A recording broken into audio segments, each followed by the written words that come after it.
Guys 4 বছর পর এই বাক্সটা খুলবো। এটা হচ্ছে আমার জাদুর বাক্স, কারণ এখানে আমার হচ্ছে ব্লকের কিছু ডাইস আছে, তো এগুলো আপনাদের সাথে একটু শেয়ার করি। এটা এই যে মাঝখানের যে ডাইসটা, এটা ডাবল ডাইস, এটা হারায় গেছে। আর এই যে এটা আমার ইউজ করা হয়েছে, এটাও আমার ইউজ করা হয়েছিল, মানে একবার করে জাস্ট একটা জামা আমি করছি, এটা দিয়ে আমি একবার ইউজ করছি একটা জামা। আর হচ্ছে এইটা না, এটা আমার ইউজ করা হয় নাই।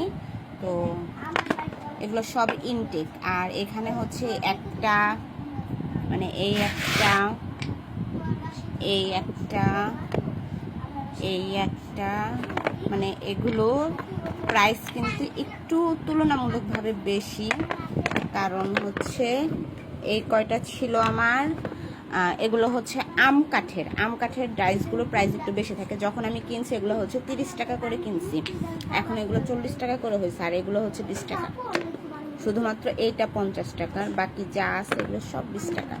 আর এই যে ছোট ছোট ডাইসগুলো, এগুলো হচ্ছে 10 টাকা করে, যে এটাও 10 টাকা। এগুলো আমার ইউজ করা হয় নাই, কারণ হচ্ছে যখন আমি এই ব্লকের ডাইসগুলো কিনি জাস্ট 2টা জামা আমি করি, তারপর আর কিছুই করা হয় না, ওইভাবে রেখে দিয়েছিলাম।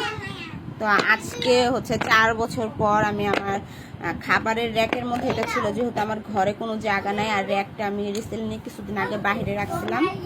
তো আজকে হচ্ছে র্যাক গোছাচ্ছি, এই যে র্যাকটা হচ্ছে গুছাচ্ছি, তো ওই সময় আমার এগুলা হাতে পড়লো, তো ভাবলাম যে আপনাদের সাথে একটু শেয়ার